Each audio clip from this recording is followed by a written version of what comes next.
नमस्कार. आज आपण या व्हिडिओमध्ये ग्रामपंचायतीच्या अकाउंटवर कोणत्या मार्गे निधी येतो आणि किती मार्ग येतो आणि सरकारचा निधी कसा येतो आपण या व्हिडिओच्या माध्यमातून पाहणार आहे. हा व्हिडिओ पाहिल्यानंतर आपल्याला सरकारचा आणि गावातला झालेला सरकारचा जो टॅक्स आहे ग्रामपंचायतीच्या माध्यमातून तो सर्व आपल्याला किती कोणत्या अकाउंटला किती आलेला आहे, तो आपल्याला कोणता निधी कोणत्या किती मार्गे आलेला आहे हे आपल्याला या माध्यमातून समजणार आहे. हे पाहण्यासाठी आपल्याला गुगल प्ले स्टोअरवर किंवा गुगल क्रोमवर जाऊन आपल्याला डाउनलोड करायचे आहे ई ग्राम स्वराज.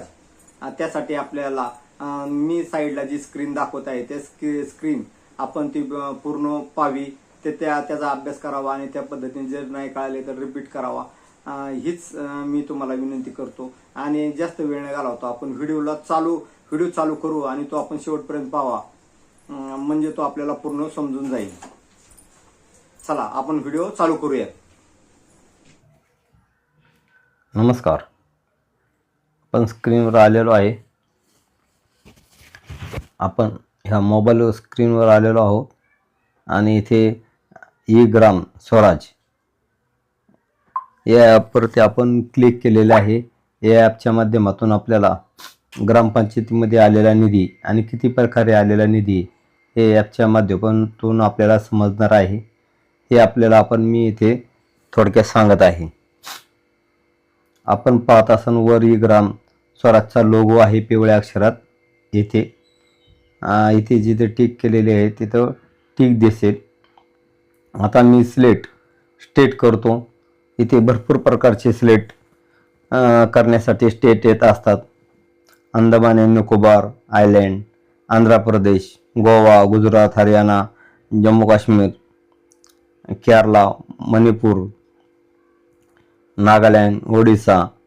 आपल्याला समजण्यासाठी मी स्लो शब्दात बोलत आहे, ते आपण त्या पद्धतीने करा. जर नाही समजलं तर पुन्हा व्हिडिओ पहा. मी आता महाराष्ट्र चॉईस करतो कारण मी आता हा व्हिडिओ मराठीतून बनवत आहे. पण आपण जर मराठी कळत नसेल त्यांच्यासाठी पण मी हिंदीतूनही व्हिडिओ बनवणार आहे. तरी पहा, या पद्धतीने केल्यानंतर काही अडचण येत नाही. इथे आपण महाराष्ट्र सिलेक्ट करतो. महाराष्ट्र सिलेक्ट केल्यानंतर महाराष्ट्रातले जेवढे जिल्हे आहेत तेवढे इथे या ॲपमध्ये दाखवतात. इथे अहिल्यानगरपासून बीड, बारामती, रत्नागिरी, रायगड, सोलापूर, यवतमाळ असे आपले सगळे जिल्हे इथे दाखवतात. त्यातील मी पुणे जिल्हा आपल्याला समजण्यासाठी घेत आहे. इथे टिक केलेले आहे. पुणे इथे टिक केलेले आहे. जिथे जिल्हा परिषद म्हणजे जिल्ह्याचे नाव तिथे सिलेक्ट करायचे असते. आणि ते सिलेक्ट केल्यानंतर ब्लॉक पंचायत म्हणजे तालुका. पुणे जिल्ह्यात जेवढे तालुके आहेत ते तालुके या लिस्टमध्ये दिसतात. पहा, इथे आंबेगाव, बारामती, भोर, दौंड, हवेली, वेल्हे एवढे तालुके आहेत. त्यातील मी बारामती निवडतो. आता बारामती तालुका निवडल्यानंतर व्हिलेज पंचायत तर टिक केले. इथे व्हिलेज पंचायत हे दाखवते, व्हिलेज पंचायत.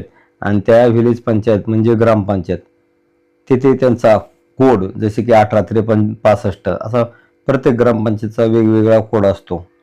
तो इथे दिसतो. आपण इथे पाहिले असेल, मी आता एक स्लो करून दाखवतो. अशा पद्धतीने प्रत्येक ग्रामपंचायत आणि त्यांचा कोड दिसतो.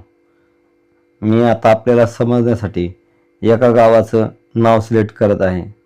ते नाव सिलेक्ट करण्यासाठी मी आपल्यासमोर इथे टिक करत आहे. इथे तरडोली 185451 येथे सिलेक्ट केलेले आहे. याच्यानंतर सबमिट या बटनावर क्लिक करायचं. सबमिट या बटनावर क्लिक केल्यानंतर इथे वर दिसेल यारोच्या शेजारी ई ग्राम स्वराज हे आपलं ॲप आहे. महाराष्ट्र, पुणे, बारामती, तरडोली 185451 हे क्लिअर बरोबर आहे का बघून घ्यायचं. आणि आपल्याला 2026-27 फायनान्शियल इयर कोणतं आर्थिक वर्ष ते बघायचं. बघण्यासाठी इथे कोणतं आलेलं आहे ते बघायचं. त्याच्यावर क्लिक करायचं. यापैकी पाटील 10 वर्षाचं हे पाठीमागचं कोणतंही पाहता येतं. आता आपण स्टार्टिंगला हे पाहू 2026-27. 2026-27ला फायनान्शियल प्रोग्रेसवर क्लिक करायचं. फायनान्शियल प्रोग्रेसवर क्लिक केल्यानंतर आपल्याला इथे दिसते पहा लोकल बॉडी कोड म्हणजे ग्रामपंचायतचा कोड लक्षात येईल तुमच्या 185451 इथं. आणि हा सेम आहे म्हणजे तो ग्रामपंचायतचा कोड आहे. आणि लोकल बॉडी डिटेल विलेज पंचायतचं नाव आहे तरडोली. रिसिप्ट एवढं गव्हर्नमेंटकडून 29,21,108 रुपये आलेले आहेत. आणि येथे हे रिसिप्ट म्हणजे गव्हर्नमेंटकडून आलेले अमाऊंट आणि एक्सपेंडिचर म्हणजे ग्रामपंचायतने खर्च केलेली अमाऊंट. आज अखेर यांनी 2,86,309 एवढी अमाऊंट या ग्रामपंचायतने खर्च केलेली आहे. या ग्रामपंचायतमध्ये किती प्रकारे आणि कोणत्या स्कीमद्वारे पैसे आलेले आहेत हे आपल्याला व्हिडिओच्या माध्यमातून दिसते. तर लिस्ट ऑफ स्कीम आहे बघा. स्कीम नियम 14 फायनान्स कमिशन 14वे वित्त आयोग एवढी अमाऊंट आलेली आहे. रिसिप्ट अमाऊंट म्हणजे आलेली अमाऊंट. एक्सपेंडिचर अमाऊंट म्हणजे खर्च केलेली ग्रामपंचायतने खर्च केलेली अमाऊंट. आता एका दुसरी स्कीम आहे ऑन रिसोर्स म्हणजे त्यांच्या घरपट्टी नळपट्टी किंवा इतर काय बाजाराचे लावलेले कर काय असतील किंवा इतर करातून आलेले पैसे ते ऑन सोर्समध्ये असतात. इथे निळ्या अक्षरात जे असतं रिसिप्ट अमाऊंट म्हणजे ते गोळा झालेली अमाऊंट स्वतःच्या रिसोर्समधनं आणि त्यांनी खर्च केलेली अमाऊंट एक्सपेंडिचर अमाऊंटमध्ये येते. तसा स्कीम नियम आहे 13 फायनान्स कमिशन 13 वित्त आयोग त्यातून एवढी अमाऊंट मिळालेली आहे रिसिप्ट अमाऊंटमध्ये जी आपण पाहू शकता. एक्सपेंडिचर अमाऊंट म्हणजे जी खर्च केलेली अमाऊंट. तसंच 15 वित्त आयुक्तानुसार इथे रिसिप्ट अमाऊंट 26,10,283 एवढी अमाऊंट इथे दिसते आणि खर्च केलेली अमाऊंट 60,000 आहे.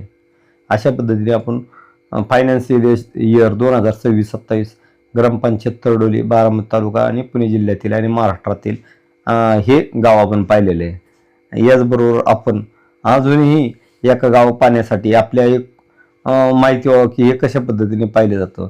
याच्या अगोदर याच्यासाठी मी एक 2-3 फॉर्म्युले घेतो. आता आपल्याला जर 2026-27 आपण पाहिलेलं आहे त्यासाठी आता आपण परत रिटर्न जायचं. ॲरोचे बटन दाबलं परत तिथं 2026-27 आहे त्याच्यावर क्लिक करायचं. त्याच्यावर क्लिक करून मला वाटलं अजून एक 5 वर्षापूर्वी काय झालं होतं काय घडामोड झाली ती किती आलता गव्हर्नमेंटकडून निधी तर ते पाहण्यासाठी मी जर 2019-20 हे सिलेक्ट केलं तर इथं बघा फायनान्शियल इयर 2019-29 येथे बघा 19-2020 इथे येते. आणि फायनान्शियल प्रोग्रेसवर क्लिक करायचं. पुन्हा सेम तीच प्रोसेस आहे वेगळी काहीच प्रोसेस नाही. सेम तुम्हाला डाटा दिसेल त्यावेळेस किती आले ते टोटल अमाऊंट 63,51,823 आलेली. खर्च झालेली 43,51,363 म्हणजे बाकीचे परत गव्हर्नमेंटला रिटर्न केलेली आहे. येथे सेम 14 आयुक्तानुसार एवढी अमाऊंट आली. रिसिप्ट अमाऊंट म्हणजे आलेली अमाऊंट आणि एक्सपेंडिचर अमाऊंट म्हणजे खर्च केलेली त्या ग्रामपंचायतने खर्च केलेली अमाऊंट आहे. आणि ऑन रिसोर्स म्हणजे स्वतःच्या उत्पन्नातून मिळालेली रक्कम आहे. आणि स्वतः खर्च केले ग्रामपंचायतीने खर्च केलेली अमाऊंट त्याच्या खाली येते एक्सपेंडिचर अमाऊंटमध्ये. इथे 13 फायनान्स कमिशन यातून एवढी अमाऊंट आलेली आहे. मग खर्च एवढी केलेली म्हणजे खर्च काय इथे काही केलेली नाही आहे. एक तुम्हाला मी 5 वर्षापूर्वीचं एक दाखवलं 2019-2026 मधलं. आता याचबरोबर तुम्हाला परत हे करण्यासाठी आपल्याला समजण्यासाठी असं नाही की एका तरडोली गावाचा आपल्याला येथून आपल्याला समजेल. तुम्ही ज्या गावात आहेत महाराष्ट्रातील नव्हे तर भारतातील कोणत्याही गावात असाल तिथले सर्व काही पाहता येतं. सर्व काही पाहता येतं आपण इथे पाहू शकता. इथे पाहण्यासाठी आपल्याला दुसरा आपण पुणेच्या व्यतिरिक्त आपण दुसरा हे निवडूयात. फॉर एक्झाम्पल सातारा निवडला. सगळ्या भागातल्या आपण एक जिल्हा एक तालुका 1-2-4 उदाहरणासाठी घेऊयात. ब्लॉक पंचायत आपण म्हणजे ब्लॉक पंचायत म्हणजे जिल्हा परिषद जिल्हा इथला निवडूया. फॉर एक्झाम्पल सातारा निवडला. महाराष्ट्रातील सातारा आणि साताऱ्यामधून आपण फॉर एक्झाम्पल मान निवडला आणि मानमधून ग्रामपंचायत आपण फॉर एक्झाम्पल यातली कोणती फॉर एक्झाम्पल जर इथं बोधे बोथे ही ग्रामपंचायत निवडली.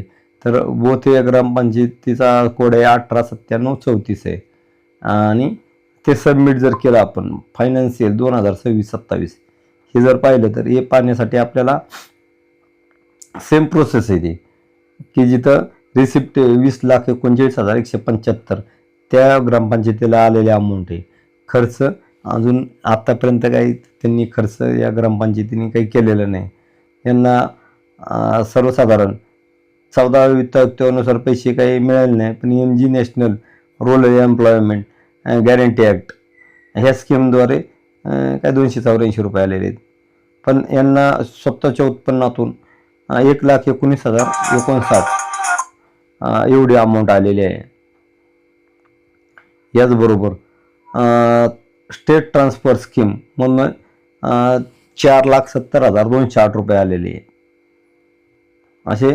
आणि यांना 15व्या वित्त आयुक्तानुसार 14,23,898 रुपये एवढी अमाऊंट आलेली आहे. अशा पद्धतीने आपण साताऱ्याची एक हिस्ट्री पाहिलेली आहे. याचबरोबर आपण दुसऱ्या एखाद्या जिल्ह्याची एक हिस्ट्री पाहूयात. ते पाहण्यासाठी आपल्याला परत रिटर्न माघारी जावं लागेल. सातारा नंतर आपण सर्वसाधारण आपण सांगली सोलापूर मधली एक पाहूयात. सोलापूर जिल्ह्यामधले एक ब्लॉक पंचायत, त्याचा म्हणजे तालुका, त्याच्यामधले बार्शी तालुका जर निवडला तर बार्शीमधले व्हिलेज आपण फॉर एक्झाम्पल बालेवाडी निवडलं ग्रामपंचायत, ते सबमिट जर केलं तर त्यांचा फायनान्स 2026-27चं फायनान्शियल प्रोग्रेस हे आपण इथे पाहू शकतो.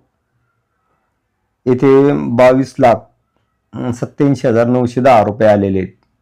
यांनी खर्च काही केलेले नाहीत. याला backward region grant fund, 14 finance commission, MG national rural employment guarantee act या स्कीमद्वारे national rural drinking water supply program यातून एवढी अमाऊंट पडली आलेली आहे. आणि स्वतःच्या उत्पन्नातून एवढी 9,34,662 एवढी आलेली आहे. बघा, स्टेट एजन्सी स्कीममधनं एवढी अमाऊंट आलेली आहे. रिसिप्ट अमाऊंट म्हणजे आलेली आहे आणि एक्सपेंडिचर अमाऊंट म्हणजे खर्च केलेली अमाऊंट आहे. 13 फायनान्स कमिशनमधनं एवढी आलेली आहे. आणि